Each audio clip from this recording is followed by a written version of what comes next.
breeders. For female breeders or layers, something which is quite interesting is that, as I mentioned before, whenever there is any kind of challenge, so taking here the example of heat stress, it can significantly impact the performance. And in this study, which was done in 2019 in Egypt, they had a heat stress challenge. So there were 3 consecutive days a week with a heat stress phase from 11 to 3 p.m. With conditions above 38 degrees and roughly 60% relative humidity. And what they did was that they had a control diet with, and in comparison, the standard diet with a quite low level of organic selenium, so 0.1 ppm. But the results are quite impressive, showing that already a low level of organic selenium can increase the performance very much. So in terms of egg production, there was a significant effect of the organic selenium. Also for egg fertility, and the commercial hatchability was significantly improved compared to the control. So overall, we can say whenever there is a heat stress challenge, it can lead to an improved production and reproductive performance whenever there is organic selenium in the diet compared to inorganic selenium. It was, of course, linked to the antioxidant status of the animals during the heat stress challenge. So what was observed was that not only the performance was increased, but also the MDA concentration in the plasma, so the lipid peroxidation, was significantly decreased compared to the control, showing that those animals had a better antioxidant defense and could cope with the heat stress better. Also, the immunoglobulin G was increased, showing that it helped to control infection in the tissues. So again, something which can affect negatively the performance if it's quite low.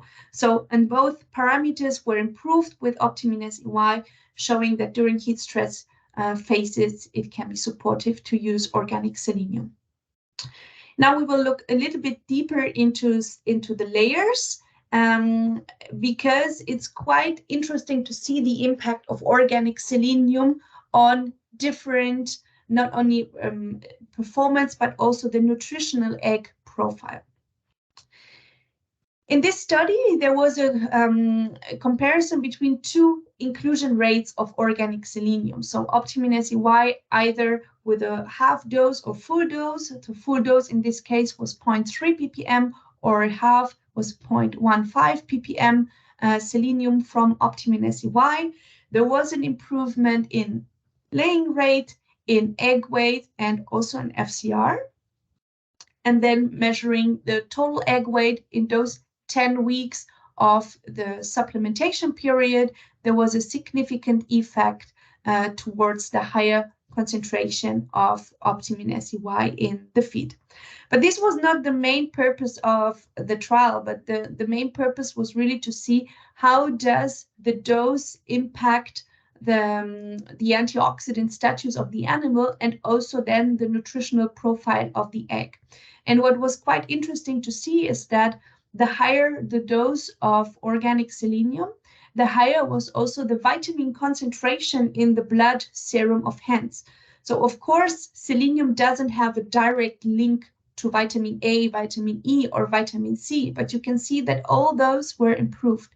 And this comes from the vitamin sparing effect of selenium, meaning that if you have enough selenium in the diet, you will produce those antioxidant enzymes, and those, once you have those antioxidant enzymes that act in the body, it means that less of vitamin E and vitamin C is needed to compensate the free radicals.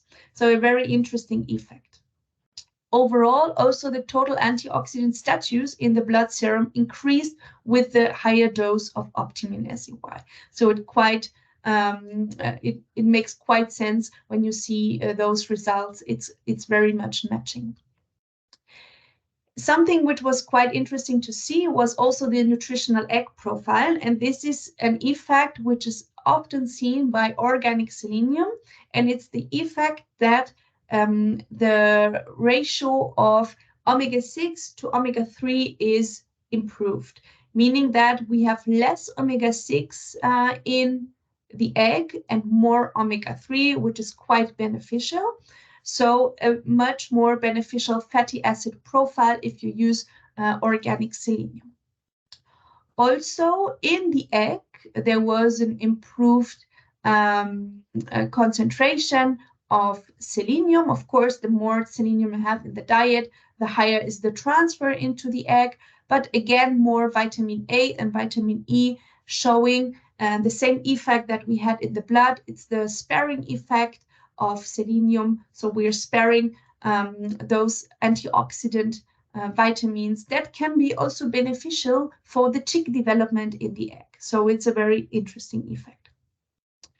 Generally, the higher selenium level, so the selenium in the egg is something which is used globally quite often, meaning that selenium-enriched eggs is something that we see, I wouldn't say all globally, but in many, many countries in the world. Why is this the case? Because first of all, eggs, it's a very efficient tool to enhance the population selenium intake. It's an affordable source of protein with a high nutritional value, and it's widely accepted. We see it a lot in Asia, but we also see it in other countries. And those selenium-enriched eggs, it's something which is quite easy to do. So there is no heavy investment needed. You just need to label the eggs differently. One selenium-enriched egg can meet roughly 50% of the daily selenium requirement of human. And there is a market. Actually, there is a market in many, many countries that we see. And the other big benefit is that those enriched products are really in the premium sales range of eggs, and they can be sold 10 to 40% higher in price compared to normal eggs.